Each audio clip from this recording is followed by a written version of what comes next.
hello. No, we'll not.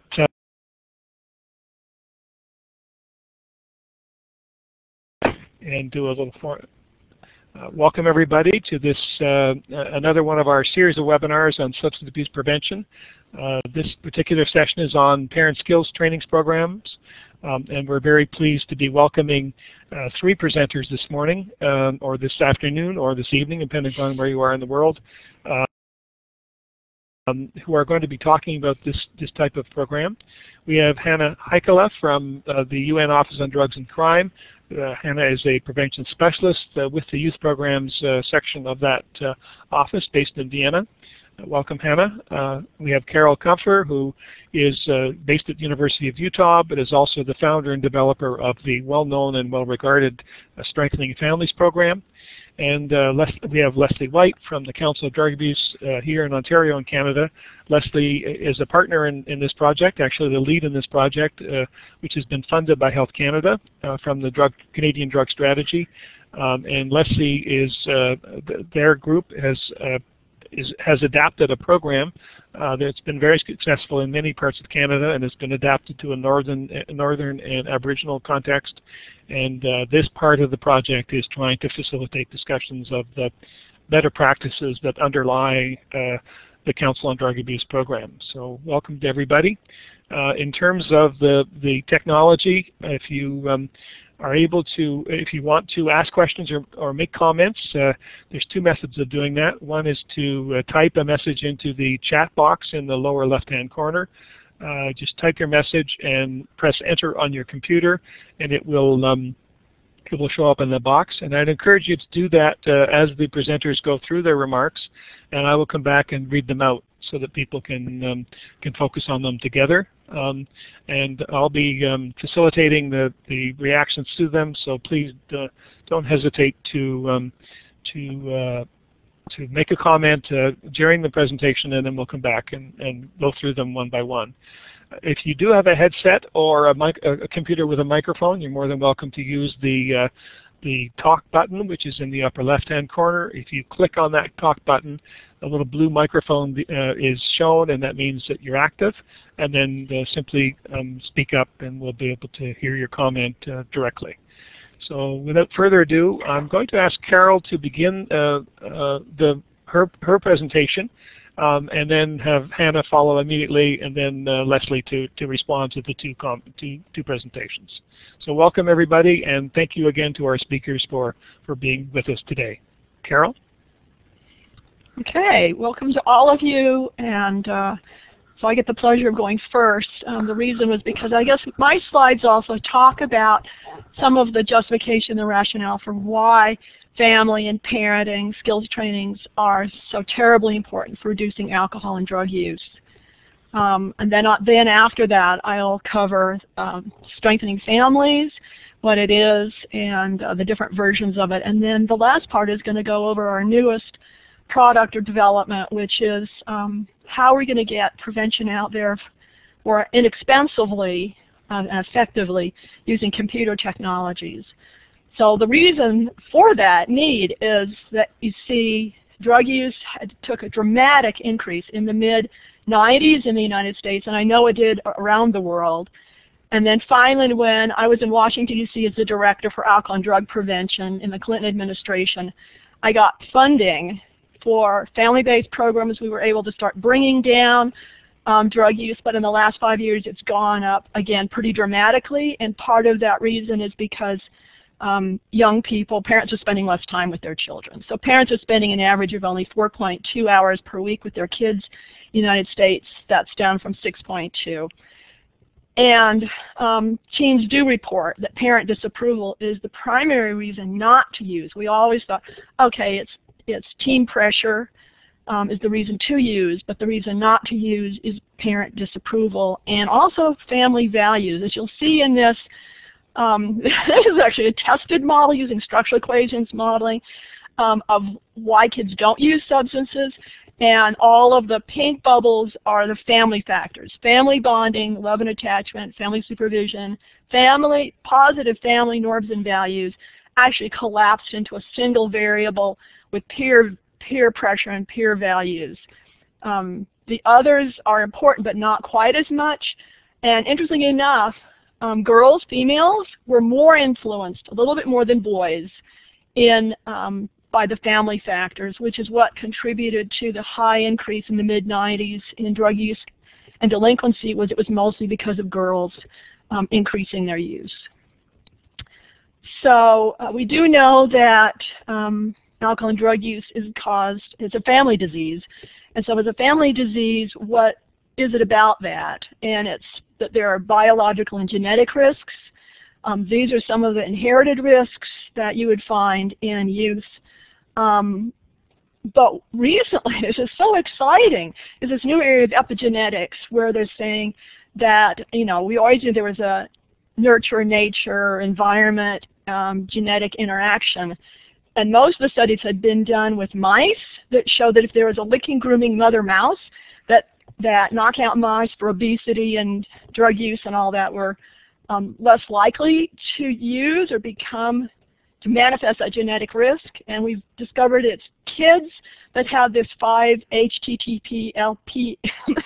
It's the serotonin transporter gene. If they have short alleles, those kids are at high risk for alcohol use, depression, conduct disorders. But one study was done using strengthening families with African American kids. This was done by Gene Brody, and others at the University of Georgia, and they found 5 years later that those kids with high risk compared to the schools that didn't get strengthening families were 50% less likely to become substance users. So that is very, very exciting. I would like to replicate that with some of my longitudinal studies. We just have to go in and do saliva tests. So that also suggests that we can break this addiction cycle by using nurturing parenting programs. So strengthening families actually was developed way back in 1982 for the highest risk group of children, which was children of substance abusers. And we developed it on a NIDA grant and found that their risk was reduced. Parenting skills were learned even by drug users that were in treatment. We then developed with Iowa State University a junior high school version for 10, 14-year-olds that is now being disseminated all over the world. Great randomized controlled trials, longitudinal studies. We then later adapted it for older kids, for younger kids. We have Spanish versions. We now have a birth to 3 one under development. We just got a new grant with Delaware where we've been testing it there. And the one I'm going to talk about today is the exciting one that I think is the DVDs, which is the home use and the group versions, which are proving to be quite effective. So what is strengthening families? What makes it? The magic to it is the whole family comes. They have a meal together, and that's actually practice time for all the new skills they've learned, but it also sets a positive tone.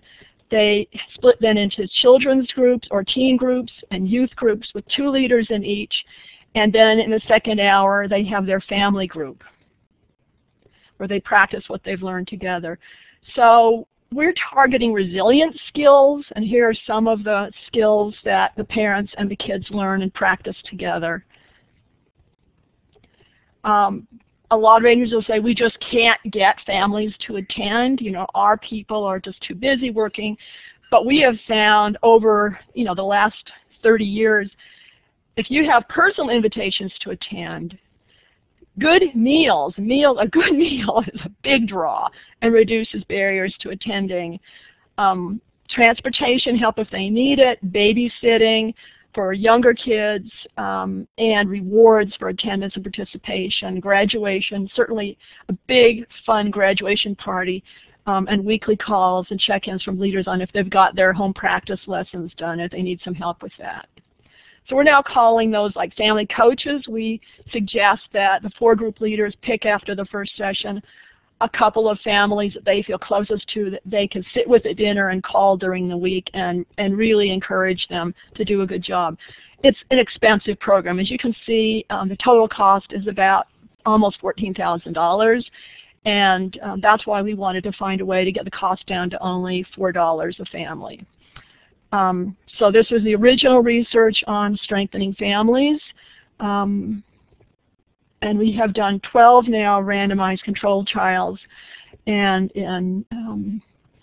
there's 15 actually quasi-experimental phase-in studies for different ethnic groups, for every major ethnic group, for African Americans, for Hawaiians. I love that when Hawaii wanted us to come over and develop a culturally adapted version for them, and also for Hispanics, for American Indians. I don't know, 30 or 40 tribes so far have culturally adapted it, and or Aboriginal groups in Canada, all over Canada. So these are the main factors that strengthening families has been found to reduce. We actually measured 21 different outcomes: 5 parenting skills, 5 family, and 8 children's social skills and behaviors and depression. So we did find in these 5 quasi-experimental phase-in studies that recruitment and retention increased by an average of 40% in the culturally adapted versions. So cultural adaptation is very, very critical to getting families to come. But interestingly enough, it didn't increase the outcomes. The outcomes were the same, which is still a good thing when we do the culturally adapted versions. But if they reduced the sessions or changed the order, then the outcomes were slightly worse. So when we do the training, we talk very carefully about what we mean by cultural adaptation and how much changes you can make. But hiring culturally competent group leaders is the key there, actually. I'm going to talk about some outcomes now. So it's been found to be the most effective alcohol and drug prevention program by SAMHSA, also the Cochrane Collaboration Reviews at Oxford, Foxcroft's article, 2003, now 2012. And it was tested against Botvin's Life Skills program in a randomized controlled trial in Iowa. And this is the percentages of youth that were prevented from using alcohol. It was 18% compared to 1% for life skills, 15% for strengthening families for preventing marijuana, 10% for other drugs, and 7% for tobacco. It makes it, this is according to the tables that Miller and Hendry have in their cost-benefit study, and the appendix shows that strengthening families prevents the most kids from using, although it is not the most cost-effective because it costs more, which is a reason for trying to get a way to get it out there more cheaply. Because what we want to do is prevent the most percent of kids from using, and not just get a program out that's just cost-effective. So Iowa also did a 10-year follow-up when the kids were up to 23 years of age and found these wonderful reductions also in lifetime diagnosed mental health problems, which was quite impressive. And the NIDA immediately published that it was the first meth prevention program because they did reduce it considerably. They had not a single youth in those schools that got strengthening families that started use. So it also reduced child maltreatment. So here is a 5-year study that was just published by researchers at the University of Kansas. We actually went out and did the training, and we did all the outcome studies. But they were the first to be able to get access to the state records for child maltreatment and did matched families to those families that didn't get strengthening families, and they found that there was 103% reduction in days in foster care, and so the children in the matched families, they were in foster care for 258 days compared to 125 days of the families got strengthening families. So we're actually able to keep the kids out of foster care, and foster care is extremely expensive for states. So with prevention funds decreasing and more parents working, a computerized evidence-based parenting and family program we believe is the answer. And this is what we were able to do. And it was partly with money raised by Mothers Against Drunk Driving Utah here when they heard the strengthening families prevented the most kids from using alcohol. And they're trying to prevent drunk driving. Well, let's just not have them even start. So they raised $500,000. And we worked then for over 5 years to get all the videos and the actors and everything. The editing is just a huge process. We're just now trying to get the Spanish version done. So it's 11 video classes with downloadable handouts, printouts. The parents and kids watch it together at home. It's really only about 20 minutes of video material, but it will take them an hour to go through it and do the practice lessons. So they watch together, they practice real-life problems and solutions. There's complex relationship skills are broken down into small steps. The downloadable handouts are really helpful with reminder sheets, tracking behavior forms. It's very inexpensive. And actually what's interesting is the young kids and the teens actually love it, because I think we're now into much more of a media generation where they want to see things, they want it to be fun, and we have really fun teen hosts in this, the video, that are quite appealing for the young people.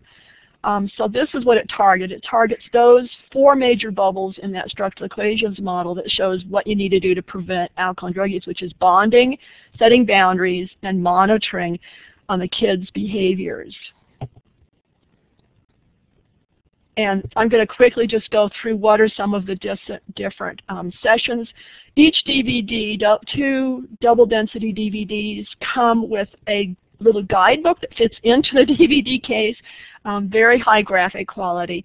But it's first just the introduction. We brought in the new research on brain health and the importance for teenagers not to be using because of the way it damages their brain. The first lesson then is start right off with increasing the positive, noticing and complimenting the good daily. And all of our actor families were from every single ethnic group. 2 is communication and family meetings. So these are the skills taught. You guys can just read those off, and what risk and protective factors that we're targeting.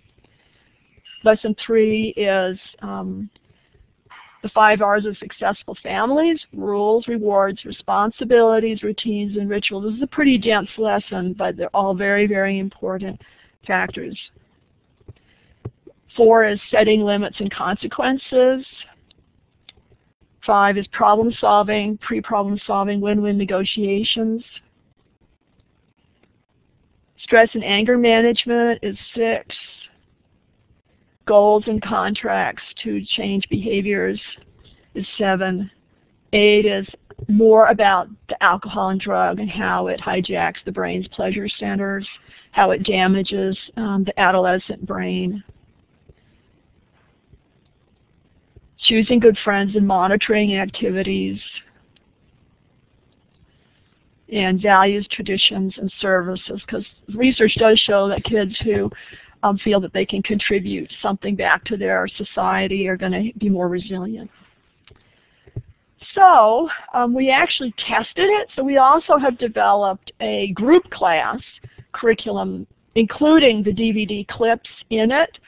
And so we did some research. I was only pilot studies comparing the results of the SFP home use DVD that had an online survey at the end using the regular Strengthening Families questionnaire. And we got great outcomes for both. So that was a randomized controlled trial. The preliminary results showed that the home use DVD produced nearly equivalent outcomes. I thought we would be lucky with this new version to get 20% of the positive outcomes. But actually we got about 80 or 90% of the positive outcomes in terms of parenting and youth parenting changes and family changes. And actually the youth changes were better when we compared it to the regular SFP 1216, which is a 14-week program and costs $14,000 or $1,000 a family. So this one costs $5 a family versus $10,000 per family for the group version. I'm going to skip this. And this was inner city schools, really low income schools in Salt Lake, where there were 58% ethnic families, a lot of Hispanics and Africans, immigrant families over on the west side of Salt Lake. So these are the outcomes. You can then compare that. We were looking at effect sizes in Cohen's D's, and we got the parenting clusters for the DVDs were just slightly smaller than the group version. The group version, using the DVDs, was unbelievably good. They were even better than the 14 session. Remember, this is shorter. This is 11 sessions versus 14 sessions. And so they were better than we got for the equivalent 14-session program. And so the family ones were similar, but the youth ones, interestingly enough, the youth sessions, the youth outcomes were even better with the DVD, whether it was the class or the group version. So, in conclusion, because of the positive results on substance abuse and child maltreatment, the new DVDs in the school curriculum will be widely disseminated at cost to have a broader public health impact. So that's my goal. I mean, I'm nearing retirement, and we would like to get out of the business and just get these DVDs out and have great impact broadly across the whole world. So this is how you can contact us. For training, you would actually contact, it's my husband who runs the training system, but he's actually retiring next June, and so that's going to be turned over to our Washington, D.C. partners, Ahern, Green & Associates, for all the training and the evaluation work. I will still be doing the evaluation work in terms of the outcome evaluation research. She does the process for site visits. Okay, so that's the end for mine. Thank you so much for thank you, Carol. listening about a great start, families. Providing both the background and the overview, and then as we've talked about, I like getting down to the nitty-gritty, and it was a really nice look at the different kinds of messages. It was in the video format, but also the content was very clear, and we'll be able to go back. We'll post the slides as well as the recording of the webinar on the page so that people can go through the slides to pick up some of the details of that. So excellent, including the contact information that's there as well. I'm going to go directly to our second presenter, Hanna Heikkilä from the UN Office on Drugs and Crime. And I'm encouraging people to, and I see people have already said a lot of thank yous. We'll come back to that after the three set of remarks has been done. But let's go forward with Hanna's presentation and learn more about both the program based in Vienna, as well as the work that they're doing in looking at family programs of a variety of natures. So Hanna, could you take us through your presentation? Okay. Hello all, and thank you so much for this great opportunity, and thank you, Carol, for a super interesting presentation. Now I'm going to share a little bit about our work with families that we do here in UNODC. We have a global project on family skills, and also we have produced some materials for conducting work with families. So I will first quickly go through our materials, and then I will tell a little bit about our project and our concrete work. So our work with parenting programs started with creating this compilation, and actually Carol was helping us a lot in creating these materials. Hanna, if you could be speaking as loudly as possible, we're having trouble hearing you. Okay, thank you. So the work started by creating this compilation. We tried to do as extensive and exhaustive review as possible on evidence-based parenting programs. And here we report our results, and in this publication that is downloadable from our website, you can find the basic information and get an overview of these different parenting programs. By the way, I hope that you can hear a bit better now. And about yes, it's better. program, thank you. Great, thanks. We describe things like the level of evidence, so how much research and how many randomized controlled trials there are proving the effectiveness of each of these programs, and what is the risk level, what is the age of targeted children, and then we give an overview of the contents and expected outcomes. Then we give an overview of the costs of the materials and of the training and of the whole program, and the key references. And to support and complement that publication, we also created a how-to guide in implementing these family skills training programs. And this is also downloadable from our website. And here we give an overview of how to implement these programs. We describe how to assess the needs, how to do the adaptation, how to do recruitment of families, how to select and train facilitators, how to evaluate, and so on. And we also listed 12 key principles of parenting programs, such as those programs should always be based on theory, and on the project should always be based on needs assessment. They should match the levels of risk, which is very important, and match the age of the target group. They should be interactive. They should be adapted properly, and they should always be monitored and evaluated.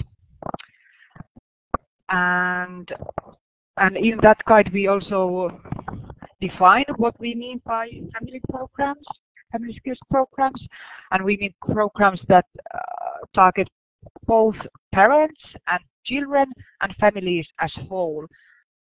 So we are not working with programs that only aim to teach parents parenting skills, but these are programs that target whole families and have separate sessions for kids as well. And furthermore, in that guide, we have some tools for fundraising that are always in need, and one thing that is always interesting to policymakers and donors is the effectiveness and cost effectiveness. And as Carol already shared with us, family programs in general are extremely effective and also cost effective. And according to a conservative estimate, you can gain as much as $10 per every dollar spent. And so, after creating these materials, we developed a global program of our own. And starting from 2009, we have been working in 16 countries, and we are actually being active and already implementing the program in 11 countries. And in the rest of the countries, we are still in a preparatory phase, and those are marked with the small star. And so far, we have been implementing only universal programs. And the programs we are implementing are strengthening the family program, targeting 10 to 14-year-old children, or families with 10 to 14-year-old children, and then also families and schools together, or FAST, which is targeting families with children from 5 to 7. And these programs are quite similar to each other. They are organized around schools. They are both delivered via weekly sessions over 8 weeks. Both include sharing a dinner, and both include separate activities for both parents and the children, and then to families as a whole. And the biggest difference is really the target group.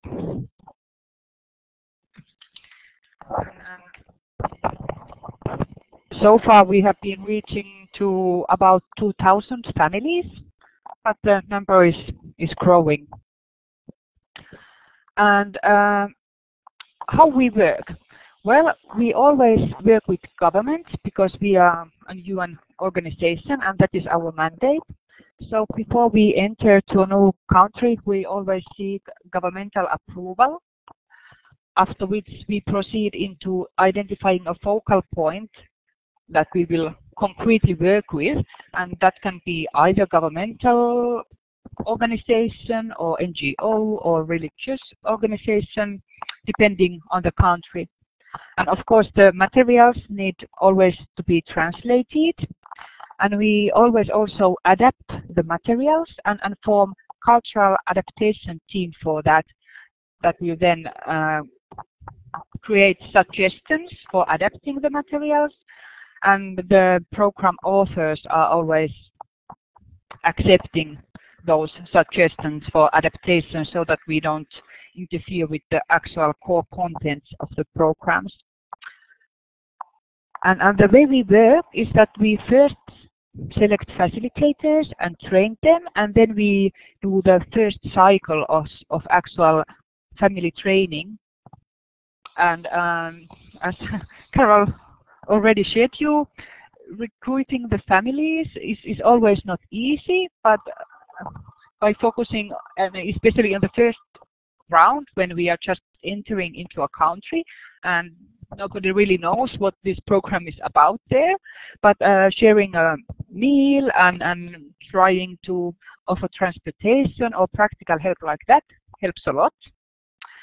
And after the first cycle of implementation, the facilitators are trained as trainers that will then in turn start training new facilitators for that country, and then we can have a second round of actually implementing the program, and then it's always much easier to recruit the parents, because the word usually goes via grapevine quite efficiently, and because these programs are generally very well liked. And then we evaluate the program in the end. And because we naturally want to be as sustainable as possible, these are our key tools for sustainability. We adapt the materials to each cultural location, and we train local trainers instead of bringing only consultants and experts outside, so that the expertise really stays within the country. And then we also try to share the evaluation results as widely as possible. And the way we evaluate these programs is that first of all, we collect qualitative feedback from governmental counterparts, from staff who are actually working in this program, and from program participants. And then we do also some quantitative monitoring and evaluation. With both programs, we do pre and post studies, but so far we have not been able to have control groups, but perhaps in the future we could even do that in some country. And well, first of all, the retention rate is quite high, and that we regard as our most important positive feedback. And we collect evaluation on family indicators, on parent and child bond, on parent involvement at school, and on child behavior. And here are a few examples of the outcomes of FAST program in Central Asia. And generally we have had quite nice outcomes. And then on top of that, quantitative evaluation, as I said, we also collect qualitative feedback, and we always need to work in close connection to governments. But in many occasions, we get the access to the countries in different ways. So here I share a few examples.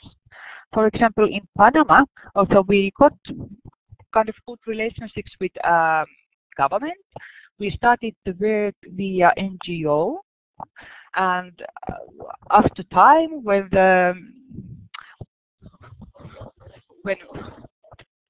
reputation of this positive program spread, the program also got approved by the First Lady's office, which was quite important in Panama for us.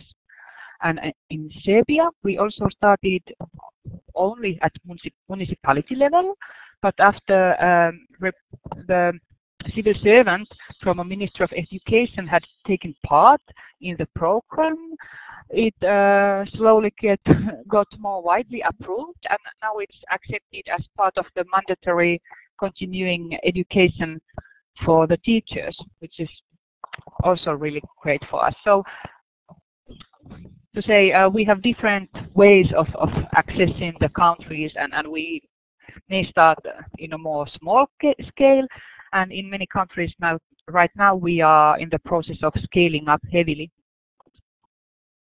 And that was an overview of our program, and yeah, I would be happy to tell you more, and also you can find a lot of information from our website.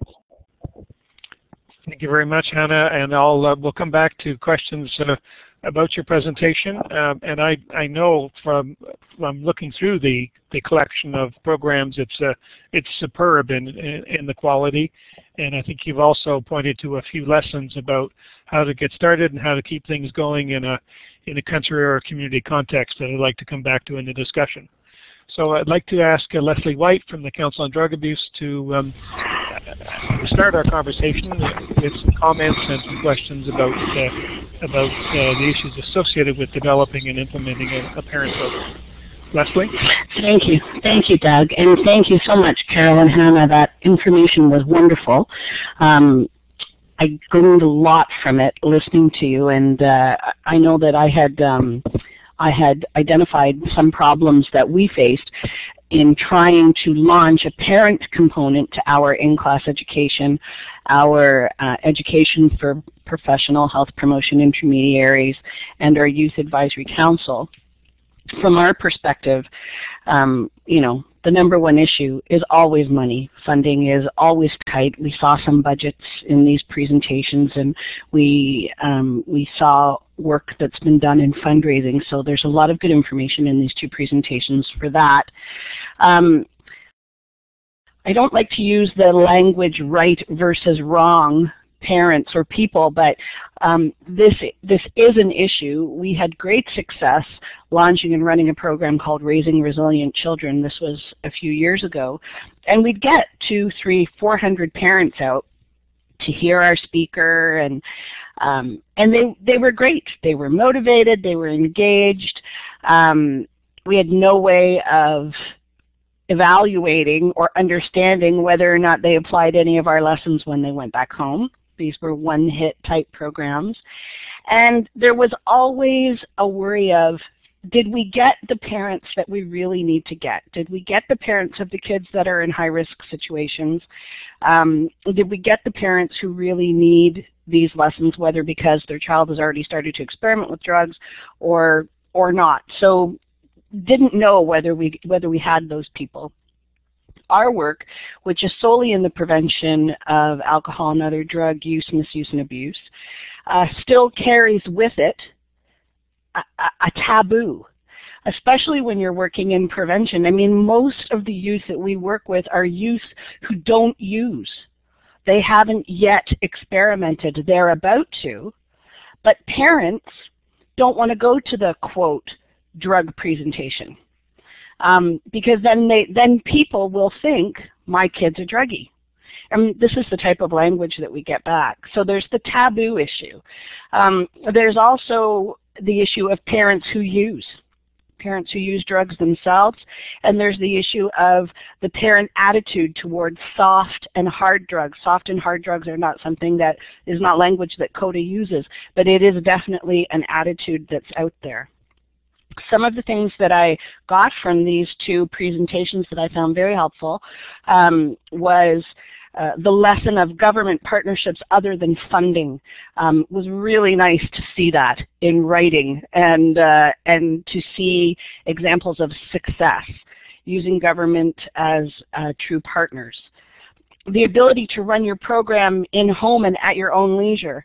There's another great suggestion, and of course, because you're using an online component, the ability to evaluate and follow up is there, which I found that really helpful. Loved the suggestion about personal invitations, good healthy meals, providing transportation and childcare and other incentives, and of course, while I think most of us on this call probably already do this, we really have to give the tip of the hat to cultural adaptations, because that's absolutely key to the success of any program, whether it's prevention or treatment or whatever. So I've tried to identify some of the problems that we've come across. I've tried to identify some of the great solutions, tips, and techniques that came from these two presentations. And I would like to kind of open it up to everybody that's on the session right now. Are there other issues that you face in successfully launching and implementing your family or parenting programs? Is there anything that you would like to bring up at this point perhaps ask of our speakers or Doug or even just put out there as conversation for all of us. And please either click on the talk button or enter a question into the chat box, and I'll be happy to read them out. And I had one question while we're waiting for people, slow typists like me, to maybe do that. And it's really about the role of the school. How can the school help parent programs really reach out to parents? I mean, obviously schools are a great way to reach parents, but how can they do that effectively? And some of the things we learned in approaching parents from Carol's presentation are there in terms of some of the practical things. But what are the couple of best things that school, either teachers or parent leaders in the school or the principal can do to help get a program introduced to parents? Carol or Hannah? Well, I could quickly answer. I mean, in implementing it in the schools here, what was helpful is wherever you're going to do, whatever community, you've got to get to the key leaders first. And so we actually had the mayor and the superintendent of schools endorse our program, plus the Alcohol and Drug Community Coalition. And we're working with all the government agencies as well on this task force. We had an underage drinking task force, and they were the ones that actually helped develop the themes, the scripts, etc. But when we got to the schools, it was really critical, we found, to actually have parents from that school who'd gone through our program recruit the families at parent-teacher nights, any kind of meetings or show and tells at the school. The teachers sent out letters, the principals sent out letters. We sent out free DVDs. But to recruit for the groups, we had to have, the most effective was having a parent who the other parents knew who'd said, I can't tell you how much this has changed my kids and our family's life. And that's how we got the most of our families in the schools. Plus, having the principals behind it. I mean, they're the ones who can stand out in the hall and talk to the families that are most at risk. They know them and say, look, come on Thursday night. We're going to have a meal. We're going to have fun. This is really going to benefit your child. Thank you, Carol. Hannah, would you like to add to that, or? Well, I just Please speak as loudly as you can. Okay, thanks.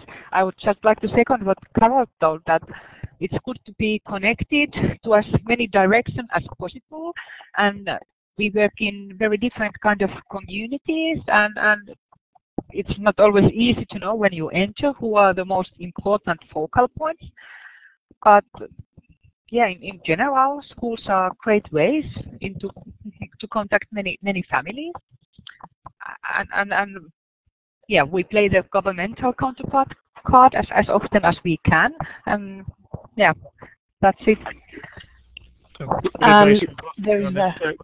Linda, we have a question from Linda, which is in the chat box, and it's really going to the point about taboos and reaching hard-to-reach parents that Leslie raised. We have a residential school experience in Canada where Indigenous children were taken away from their families, and that really broke many of those families, and so it's very, very difficult for those families.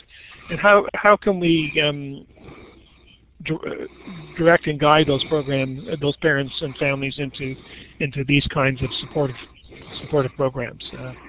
They're really vulnerable. They're really hard to reach. How can we do that effectively?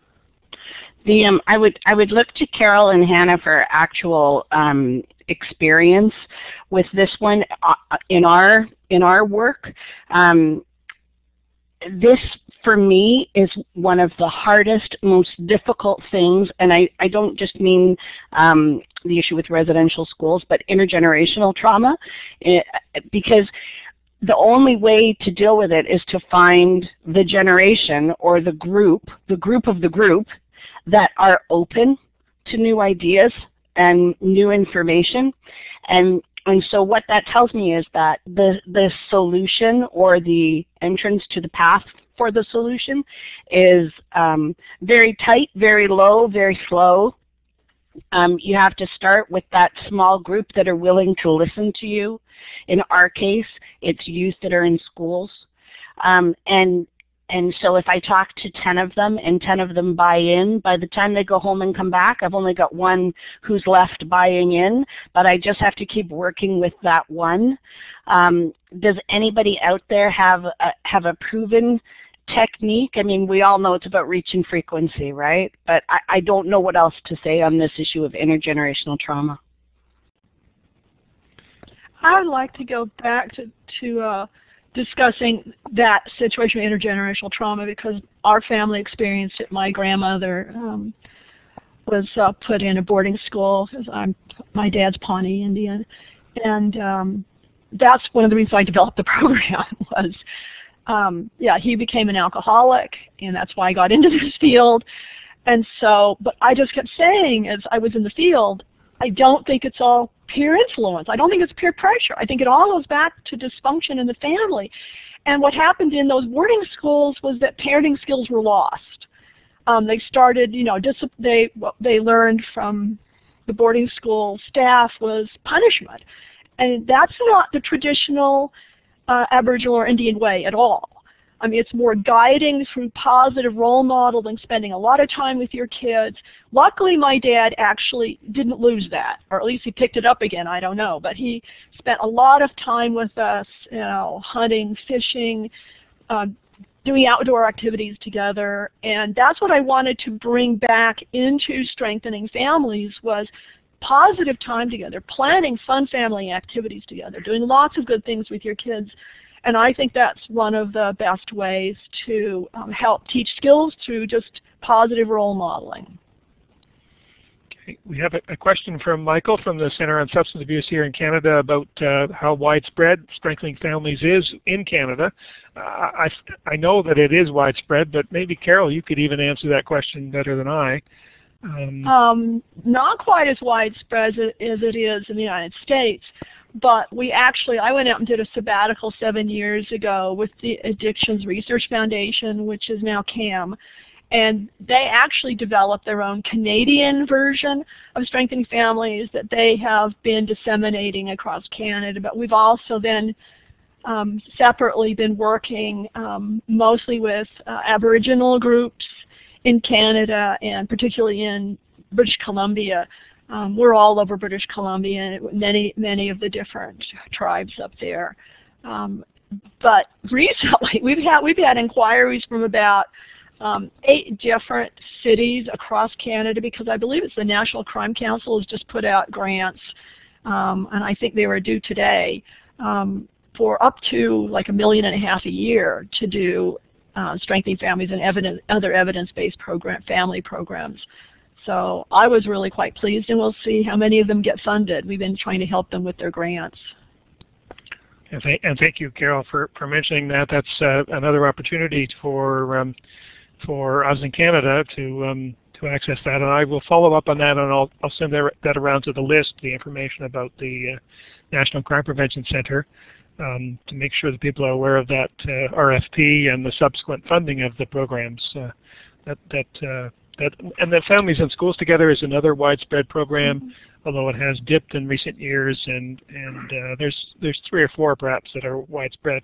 I wanted to come back to the issue of sustainability, if I may, and I know part of the answer is going to DVDs and to on the web presentations, but I have and I'm a big, as many of you will know, a big believer in web-based stuff, but I think an element of these programs is the social aspect, that the families know, the families that are working through these programs know that they're not the only ones, they're not alone, so they have a chance to interact as a family and build new ties as a family, but they also know that there are other families like them that are working through these issues too. And I wonder if and how that could be the non-technical part could be built into the video, the web-based or DVD-based programs. How can we keep that human element involved? And Carol and Hannah or Leslie, do you have thoughts or comments on that? Well, we do encourage the families that are doing the home use DVDs to do it with some other families together so they can share their experiences. We're still just new at this, so we're going to have to see what will work best with some of our refugee groups from Somalia, Burundi, etc. That's what they're doing. We develop discussion guides for the community leaders to be able to take the program, the DVD, into their homes and also do it with them in the home with a person guiding them through the process as well. But then they would get together in groups. One of the groups, I think, they also did it all together as a group using the discussion guides. Hannah, any thoughts from how you've been following the natural roots into communities? Any thoughts about how that could be, those natural roots could be used? Sorry, now I missed the last bit. How could what be used? Well, just the natural connections. You were talking in your presentation about how you use the existing connections to get into schools. Is there a way of using them to maintain a program or to combine it with web-based or video-based? Well, I have to say that I had not heard of these DVD programs before, and I would be super interested to learn more from Carol. How in practice do they recruit the families, and what kind of support do they offer to families in using these DVDs? And definitely I think this would be something worthwhile for us to explore, because the funds for prevention are always so tight, especially in the developing countries that are our mandate to work in. Okay, thank you. Leslie, comments?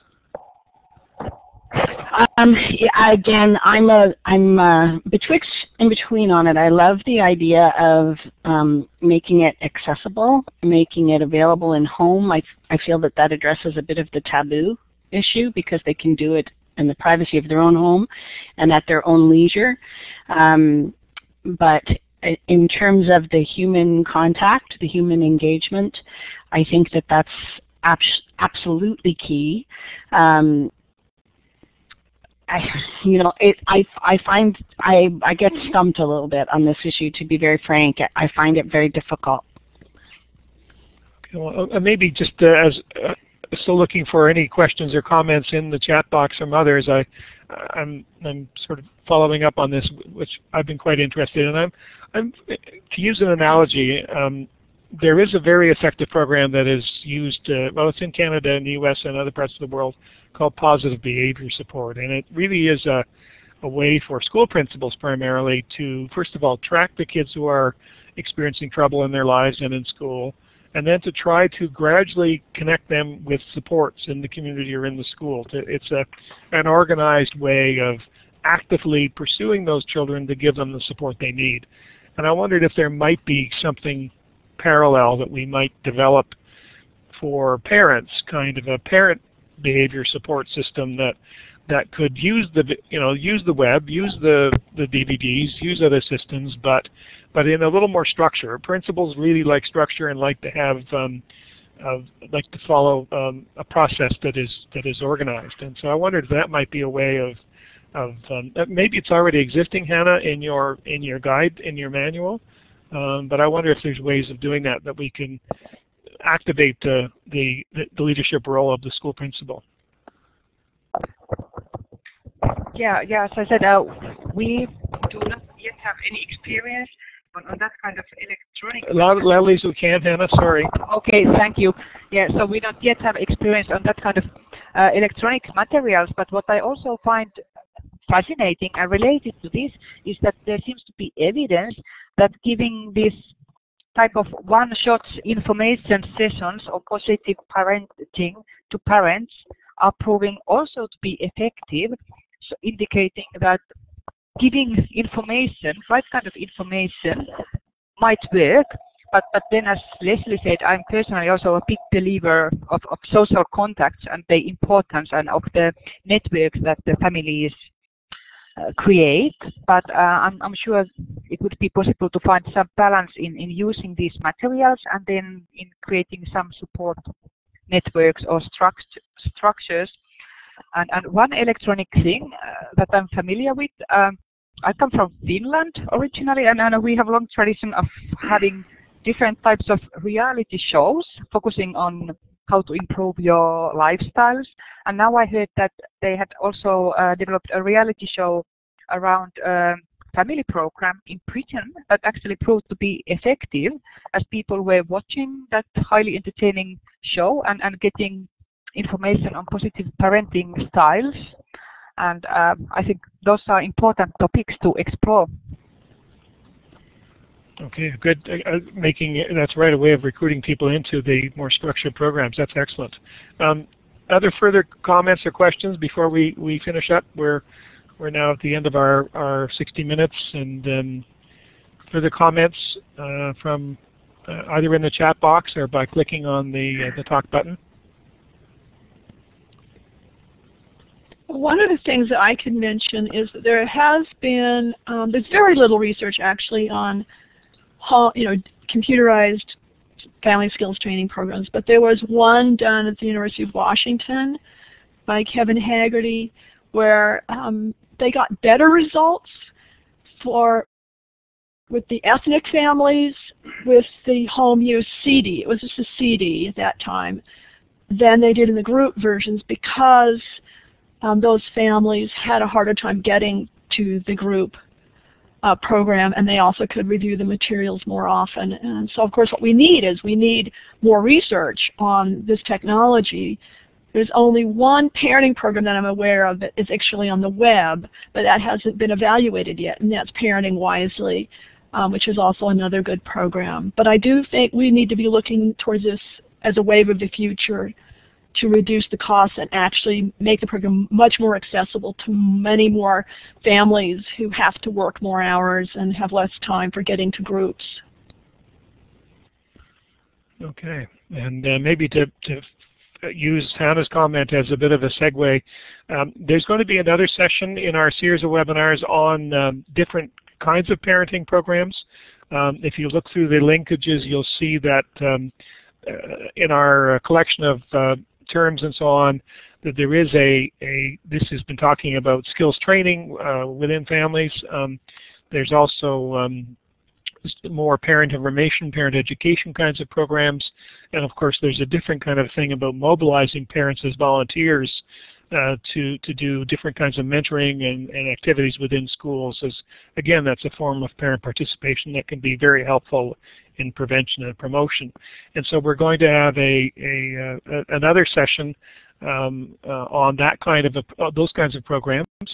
And Hannah, I did want to refer back to your comment about the Finland experience. I know, and we're hoping to have part of that program, one of those representatives from the program. I know in Australia with the Triple P program, they've been exploring that same idea of using reality TV or that kind of television kind of a show that might be another video component to get people realizing that there's support and more information available. So I think that's another kind of a delivery mechanism that we might look at, or that people such as yourself and Carol, who have the expertise, can maybe look at in the future, because I think it is another medium that we can look at.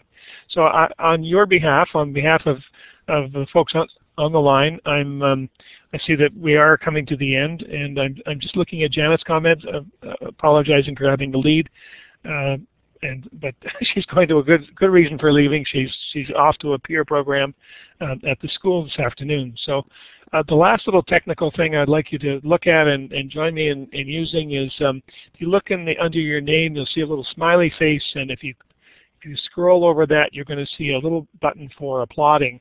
And if you would join me in thanking our three panelists this morning or this afternoon for their remarks. I think we've had a great good discussion about Parent Skills Program and programming, and looking forward to reviewing the recording and looking at the slides again. So Carol and Hannah and Leslie, thank you very, very much for an excellent presentation, and we'll look forward to learning more from you. And Linda's added to that as well, so thank you. Thank you, Doug.